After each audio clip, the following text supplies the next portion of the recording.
Hey y'all. So today is October 16th. I just dropped the last video for that series of Why Does God Make Us Wait. I just dropped that this morning. I hope you guys enjoy it.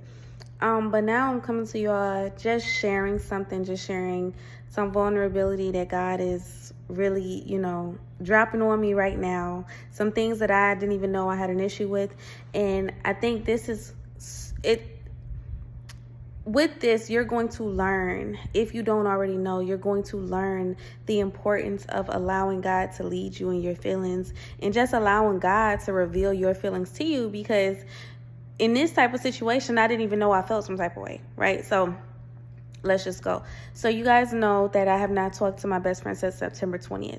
Now, based on the video that I'm going to post before this, when I went out, you know that God sent me to his job just to be flirty and sweet and stuff like that, but to not to act as if I did not know him, right? So that was this past Sunday. We still have not talked. He has not texted or called. I have not texted or called because I wasn't told to. So that was that. So God has been telling me yesterday. He's been letting me know how he's about to send me back, but he's been trying to tell me to prepare myself. Now, he's been telling me to prepare for the past week. So I'm I don't know what I need to be preparing for, but I think for the most part I'm prepared, except God revealed some things that was in my heart that I had no clue that was there. So just being honest, I don't see me going based off me, right? This is me being me before God gets on me. I don't feel like I'm in love with my best friend anymore. I'm not mad at him because I most definitely feel like the space was needed for both of us to grow. So him asking me for space, it was needed. It was a necessary thing, and God has covered me throughout this whole time. So I'm not mad at him. However, there's a part of me that feels abandoned. It feels like we weren't fighting or fussing or anything like that when you said that you needed space from me. You just up and said that you needed space. Matter of fact, I asked him, because his birthday is October 3rd, I asked him if he wouldn't mind stopping by the house so I can give him a card and we could see him. And he was like, I don't think I should be accepting anything from you and stuff like that. I'm like, it's a card. Mind you, when I took him out for Father's Day, I took him out for a massage, dinner, a pedicure, and everything. So telling me you don't want to accept a card from me, that doesn't make sense. And it was just really annoying.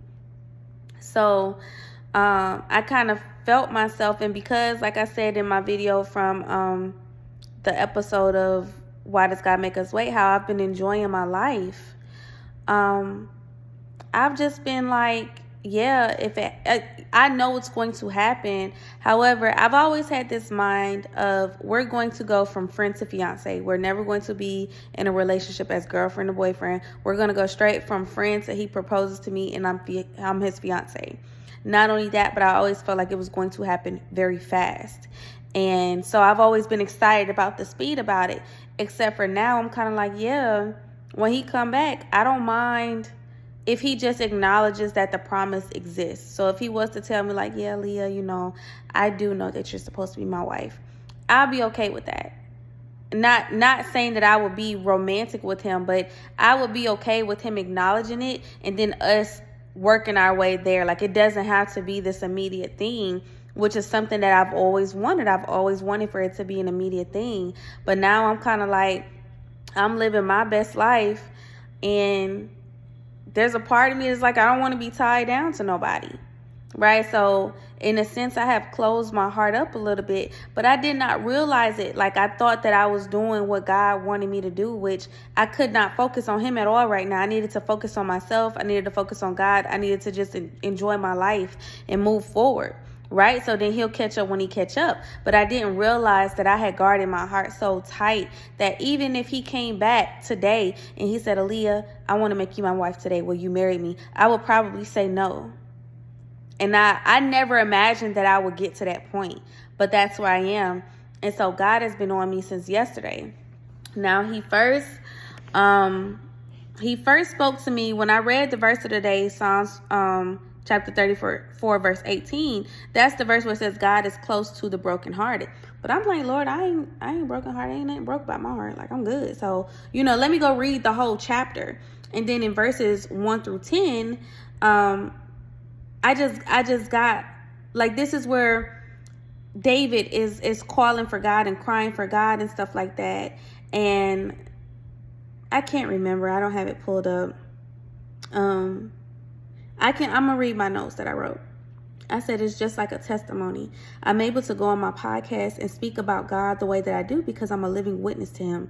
I'm a witness to me crying for something and him hearing it and answering that prayer. Even those things I never spoke aloud. Even those things I didn't know I needed.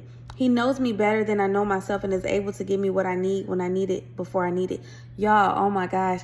That just hit me so differently because everything that God has told me after this on to today, like when he's telling me that my heart is hardened towards my husband, I'm not knowing that. So me saying that he knows me better than I know myself and is able to give me what I need when I need it before I know I need it, that it makes me want to cry. I'm not even gonna hold you. It made me want to cry because when I speak in my notes, of course, Holy Spirit be leading me, but because it's not right there in front of you, like, I just don't be knowing. I'm just writing down, or when I'm praying, I'm just saying what Holy Spirit is calling for me to say. Like, I'm not understanding that he's preparing me for something that's about to come. You can stop with the tears because I'm not going to cry. Holy Spirit can stop with it. We're not going to do that. I'll cut this camera off. So I said, I'm thankful for his constant leadership in this journey. Even when I make a wrong move, he shifts me back into place, and with a lesson at that, because he can shift me into place and not tell me where I went wrong, which will then just cause me to make the same mistake. But he tells me what I did wrong. Anything after that is on me, but he still exhibits the grace he calls for us to have. And that's a new way to look at it. He really is the example of what he wants us to be. He doesn't get impatient with us, and that's why he can call for us to not be impatient with others. It's just a message of be who you want. Be what you want. If you want this, then be that. That's a new word for the podcast. LOL. Wow. So I knew yesterday that I was going to be making a word about being who you want. But I didn't know what that meant. Yesterday when all this came to me, I didn't know that. And initially when he said that to me, I thought he was talking about me repairing my relationship with my younger sister. So I sent a text to her and then I went on about my day. Last night I was making tea. One of the tea bags says, "Love is not love, which alters when it alteration finds." That is a quote from Shakespeare. I'm going to find the whole thing and read it. And then the other tea bag said, "And we must be the change we wish to see in the world." If that's not confirmation, I don't know what is. I don't know what is. But basically, in the T note that says love is not love, which alters when it alteration finds, what it's saying is love does not change. Like, love is the same way from the beginning to end. How you feel about that person at one time doesn't change it. Hurt doesn't change it. You still feel that same way. So the whole thing says, "Let me not to the marriage of true minds admit impediments. Love is not love, which alters when it alteration finds, or bends with the remover to remove. Oh no, it is an ever-fixed mark that looks on tempest and is never shaken. It is the star to every wandering bark, whose words unknown, although his height be taken. Love's not time's fool, though rosy lips and cheeks, within his bending sickles compass come. Love alters not with his brief hours and weeks, but bears it out even to the edge of doom. If this be error and upon me be proved, I never writ nor man ever loved." And so, of course, it's just talking about what unconditional love is and how it doesn't change no matter the time that's gone by, no matter the pain that you feel or whatever. So, God is pretty much telling me, stop saying you're not in love with him, because you are. You're in love with him. You just have to not find it again, but find it again. Like, I've learned how to live without him in this last 30 days. he finna stop this because I'm not finna cry on here, I promise y'all. And I never thought that that was possible. Not that I created him to be an idol in my life, or I just felt like it was going to be him or only him, but it was always going to be him as my husband or him as my best friend. So I never saw time where we would not have the space to talk to each other. I just never saw that. I just never saw that happening. So, and we've been without talking to each other before. Like, this is not the only time we've taken space, but I do believe like this was the longest time. And this was the time where I didn't have no hands in it at all. Like, I had deleted my social media off my phone, so I wasn't checking for his social media or nothing like that. I had no tabs on him. I had no clue what was going on. That was a first. That was a first for me. So I think I just got scared. I got scared. And so, you know, God continued giving me scriptures. So in Mark chapter 7, verse 32 through 35, this is where the people, there's this man who has this disability, and the people give him to Jesus to heal. But then Jesus takes him away from them people, and he heals them in private. He heals him in private. He puts his fingers in his ear. He touches his tongue or whatever, and the man can now hear and speak. My notes that I got here is people took this disabled man to be healed, but Jesus took him away from that crowd and healed him. So it's almost like giving someone away to God and allowing him to give them back when it's time. Then God led me to Genesis chapter 17. This is where he reiterates the promise of Isaac to Sarai and Abram. So this is after they done already took it upon themselves to get with Hagar and Ishmael is created. But God is saying, no, he's not the promise. There is a promise that's still to come. And then before the promise comes, God changes Abram's name to Abraham and then changes Sarai's name to Sarah. So then I said, he changed Abram's name first and then changed Sarah's name. And then God led me to Nehemiah chapter 12. In verse 27, they were talking about a new wall that was being dedicated. But then in verse 30, they talked about how the priests had to purify themselves first, and then the priests would come and purify the people and the animals and the children and all of that. And so it's just the knowing that things happen in order and away from others. The priests didn't purify themselves in front of the people. They did it before the people came into their presence. Things happen in order and away from others. For the leaders, they face things first, and then the people they cover will endure, but it's not even at the same capacity. And then I went to bed, and it was at 9 something. I woke up at 11:39. I saw something in my dream. I said I saw someone doing something one way, and then I saw hands lifted up, like hands off, like the hands was up in the air, like hands off. And then I felt like someone was asking permission to do something that way. And then I heard a knock and I woke up. And I've watched videos before where people like they hear a knock or they hit a doorbell and they wake up. But I never heard that before. And it was real because I woke up and I said my son's name because I thought he was knocking on my door to come in. And I said his name like twice and he didn't say nothing. He was still asleep. He was not knocking on my door. I got up and looked at my Ring doorbell camera and everything. Nobody was knocking on my door. Then I tried to go back to sleep, but at 11:50 I woke back up because I heard sirens. And I said, I'm hearing sirens, not sure if it's real life or sleep. I wasn't sure if I was hearing it in a dream or real life. Fast forward to today. God is on me today, y'all. So I have these cards. I have these prayer cards that I bought over this weekend. And I left them in the car all weekend. So I finally got them out the car today. I bought them from Dollar General. This is them. And it's titled like Today's Prayer. So the 3 that I got, Philippians chapter 4, verse 7. It says, and the peace of God, which surpasses all understanding, will guard your hearts and your minds in Christ Jesus. This was the first one that I got. It's Job chapter 22, verse 21. It says, submit to God and be at peace with him. In this way, prosperity will come to you. Okay, second one about peace. The third one that I got, 1 Peter chapter 3, verse 11. They must turn from evil and do good. They must seek peace and pursue it. So I'm like, okay, all three of these talking about peace. What you, like, I'm at peace. Why you keep telling me that? Well, I'm at peace. What are you talking about?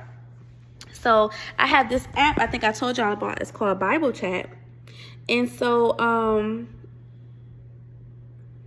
I go to it, and I went to Bible Chat and I typed in there, what is the way to peace?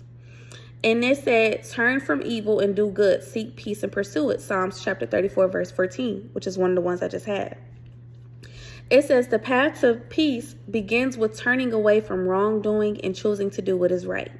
By seeking peace and actively pursuing it in our actions and relationships, we can contribute to a more harmonious world. May you find peace as you walk in righteousness. And then I went back and asked it, I'm like, okay, what are some practical ways to seek peace? And it says, blessed are the peacemakers, for they will be called children of God. Matthew chapter 5, verse 9. Seeking peace involves being a peacemaker in our interactions with others. This can be done through showing love and compassion, practicing forgiveness, listening with understanding, and working towards reconciliation. Additionally, praying for peace and actively promoting justice and harmony in our communities are practical ways to seek peace. May you be a beacon of peace in the world around you. And so my biggest thing is, like, I understand all this now. My thing is with my best friend, I'm not saying that I don't want to be at peace with him, but I do want to have boundaries, because I don't want you to feel like you could come back and play with me, right? Like, I'm not here to just be hanging on by a thread and to just continue this cat and mouse game. Like, okay, you have acknowledged that God says I'm your wife. Are you just going to sit on that? Do you have preparation? Are you getting into God's presence and asking him to prepare you, asking him for instruction, like how he's supposed to do this? So in my head, I'm just like, you know, if he does come forward, I'm going to say, okay, I acknowledge that, and I appreciate you being able to tell me that, because I know that was a lot for you. Let's just take our time. Let's take our time and just learn each other again. Like, I'm the one that would be willing to prolong it this time. But I'm thinking that I'm just holding boundaries. Like, there can't be nothing wrong with having boundaries. So after that, I asked the Bible Chat, how can you create peace and still maintain boundaries? And it says, let your gentleness be evident to all. The Lord is near. Philippians chapter 4, verse 5. It says, creating peace while maintaining boundaries involves setting clear and healthy limits in our relationships and interactions. We can demonstrate gentleness and kindness in our communication and actions, while also asserting our boundaries firmly and respectfully. It is important to prioritize self-care and ensure that our own well-being is not compromised in the pursuit of peace. By setting boundaries with love and wisdom, we can foster a peaceful environment while also honoring our own needs and boundaries. May you find strength and wisdom in maintaining peace with healthy boundaries.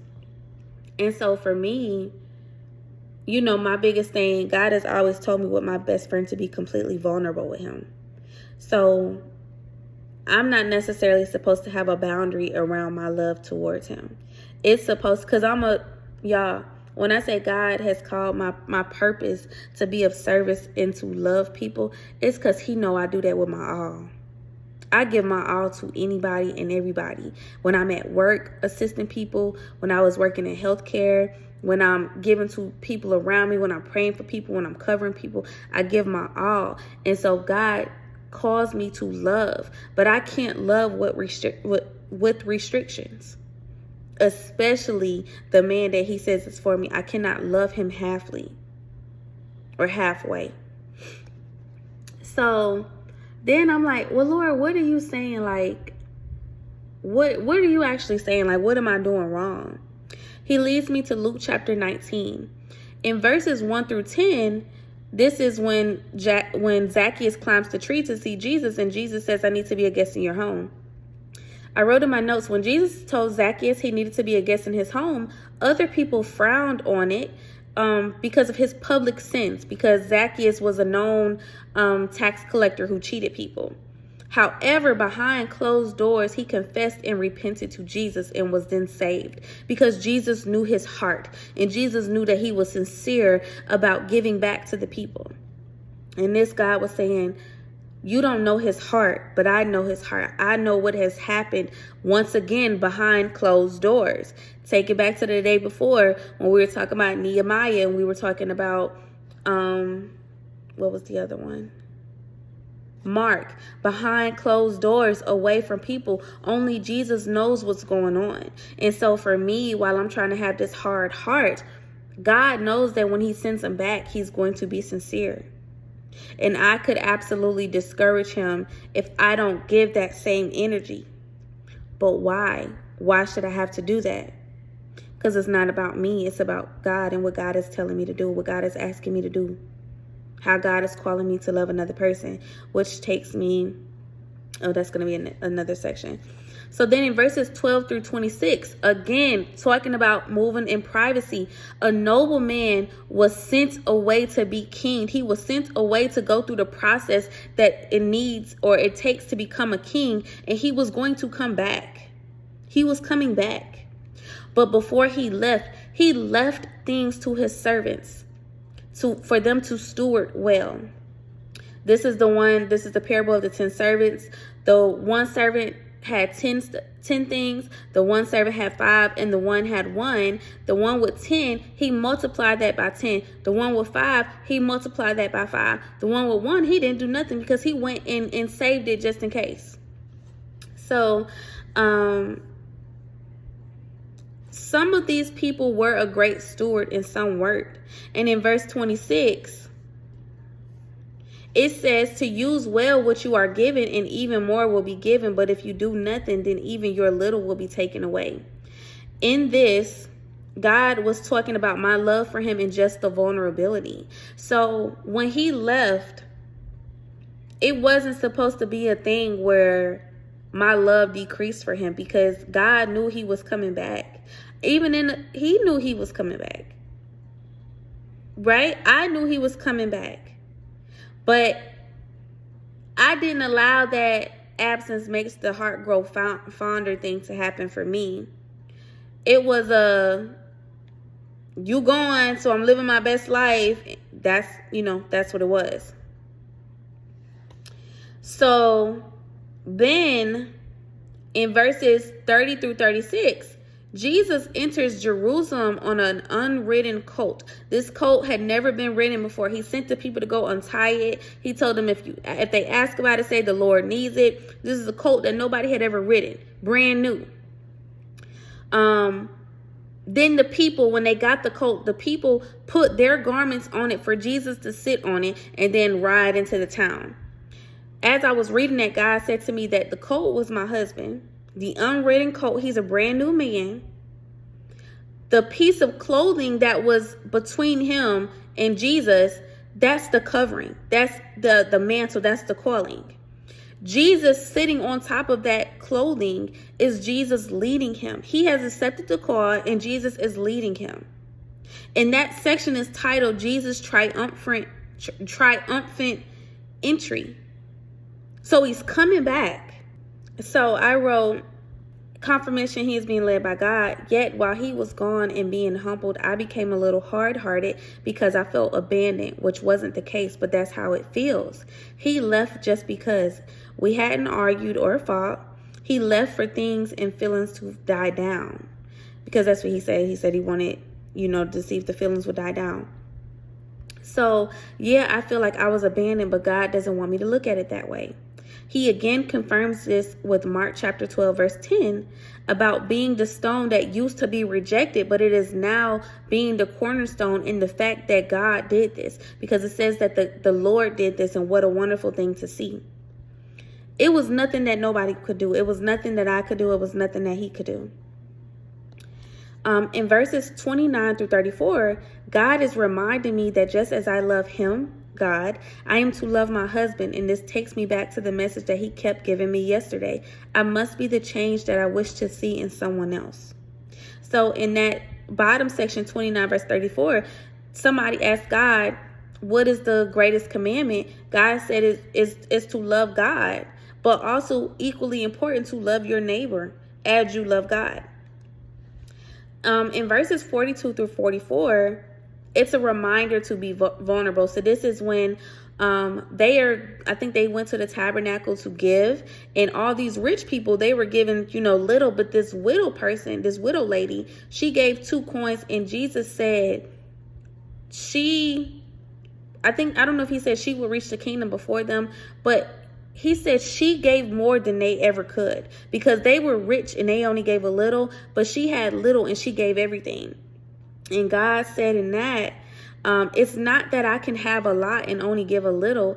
It's that I can have a little, but I must give all of that. So even if my feelings for him are not 100% the same, I am not to hold back. I am not to hold back what I do have. I'm supposed to give that when he comes forward. And then God led me to Ephesians chapter 2, verses 1 through 3, where God was letting me be known. God was letting it be known my lack of vulnerability is a sin. That would be me chasing my sinful nature, which is for me to guard myself. That is a sin. And y'all have to allow God to reveal to you what is a sin. For me, not being vulnerable with my husband is a sin. I am not supposed to do that. I don't have just the sins of don't steal, don't kill, don't do this, don't lie, No, I have sins of when I start talking to that man like he a regular person in the street, that's a sin. God told me I cannot do that ever. So God is reminding me here that is a sin. He says, there is a time to cover my heart, which in this space was my time for me to cover my heart. But when God is instructing me to open it, I am not to remain doing the same thing. At that point, seasons would have changed, so I am not to still do the old with the new. I am not to still act in the old way when God is bringing me new things. In verse 10, we both, my husband and I, both have been created anew with God. And in verses 13 through 22, God is just telling us how he has made us one with him. A strand of 3. We are one with him. God has become that mediator between us, and he has put all of us together where we are one. Me, him, and God are one right now. And if that doesn't confirm anything, I got an email about calling on grace. When I need it, call on grace. And so, and then when I asked God, this is what really got me. When I asked God, to confirm that email for me, he led me to Jonah chapter 4. Jonah didn't have any grace for those people who had repented and turned and gave their lives to God. Though he knew that that was the whole purpose. Well, no, he thought the purpose was, no, it was. Initially, it said turn. Did it say turn from your ways? Or maybe not. Maybe it just said Nineveh, God is going to do so-and-so in 40 days. Maybe that's what it said. But the people ended up repenting and coming forward and giving themselves to God. And Jonah did not like it. Jonah did not have no grace for that change. And so God is telling me, I'm struggling with accepting him back because I feel hurt about being left, and I'm scared, and I'm just operating out of pride and fear. Even down to the fact I said I love him, but I'm not in love with him anymore. And then I'm reminded of my teabag notes. Love doesn't change with time. Love doesn't change with pain and hurt. It stays the same. So, this is a very vulnerable day for me. I could see Holy Spirit is going to be on me all day. So I could see I'll be crying all day because he's on me, because he's trying to soften my heart back up. And I get it. I did not realize that I had hardened my heart, right? Because I'm still holding hope in my heart for us to be married. I'm still knowing that he's going to come back. There's a knowing. I know he's going to come back, but I'm still off living my best life. So I'm happy that I ain't got to answer to nobody. And I'm happy that I can do what I want, when I want, how I want to do it. And I'm so happy with that if he was to come back, and want to be in my life, I would be trying to slow it down. We're like, yeah, we could do that, but like, let's just slow down, because I want to continue living my best life.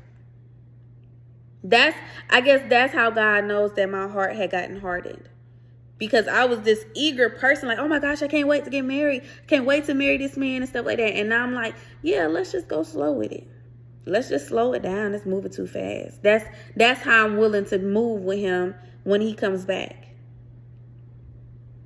And his return must be pretty quick. It must be fast. It must be soon and right around the corner, because when I say God been on me about this since yesterday, and I did not know, I thought I was doing what he wanted me to do, which was move forward.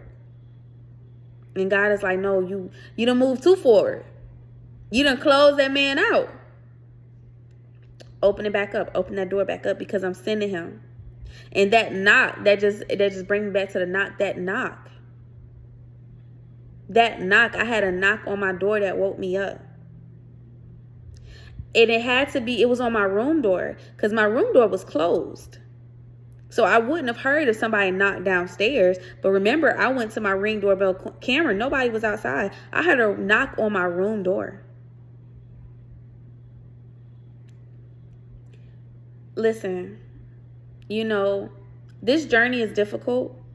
Even if you're not on this marriage journey or whatever, these journeys that God have us on is difficult. And sometimes certain seasons call for us to be a little more hardened than others. But when God is breaking you out of that season, he needs you to shift your heart just as fast as you shifted your heart to be hard. He needs you to shift it soft, because he needs to move you. And if your heart is too hard, it's too hard to move you. You're like a statue. He needs you to pivot, though. You need to be able to move however, whenever, whichever time, to whatever place, with no questions asked. So, this, and it just takes me back to the beginning, you guys. Allow God to lead you when it comes to your feelings, because again, I'm going to stress this. I did not know I felt that way. I did not know. I did not know that me wanting to slow things down was out of fear, or fear of maybe him not being serious, or fear of being hurt again, fear of him leaving again. I don't know, but it's fear and pride. And I didn't realize that. I thought I'm just living my life. And God is like, no, no. And even if I am just living my life, listen, when that man come back, that's done. That part of your life, that phase of your life is done. You can't live your life like a single woman anymore, because he's going to be coming back to marry you. So don't be trying to hold on to the single life. Let it go and do what I'm telling you to do. For purpose. This is for purpose. And that was in one of the scriptures up here. That was in one of the scriptures up here, that God is doing stuff for purpose. He's doing this for the good things that he had planned a long time ago. I think that's in Ephesians chapter 2. God is doing this because of the things that he planned a long time ago. So, don't be the person that's stopping God's plan because you're scared, or you're fearful, or you're just not willing to move forward. Don't be that person. I honestly can't even believe I had got to that point. I've seen several people who was on this type of journey that's like, I don't even want to get married anymore. I don't even want to do it no more. And I'd be looking like, girl, that ain't me. I can't wait to get my man. And now look at me. Look at me, ready to put him off for nothing, because it's not like I'm dating nobody seriously or nothing like that. I'm just living my life, y'all. Feeling free. No, but God got me together. He got me together. He's going to continue getting me together. And I'm happy about that. And I'm just happy that he loves me that much. And I'm happy that he loves my husband that much, because if not, if he wouldn't correct me, then when he came back, I could have hurt him. Because imagine somebody being in love with you for all these years and then now you finally feel it and they're like, yeah, I'm not there no more. What would that do? Oh my gosh. I don't even want to think about it, to be honest. Y'all know men can't take stuff like we can. Not emotional stuff anyways. So, yeah, that's just a word I wanted to get out. And I'm going to post the thumbnail of the T notes that I had got. But yeah, don't be what's stopping what God is trying to do, y'all. Different things for different seasons. When my husband comes back, I'm going to be in a new season. So it's time for me to let my hot girl life go. My hot girl life go. That's fine. Whatever, I guess. All right, y'all. Be blessed.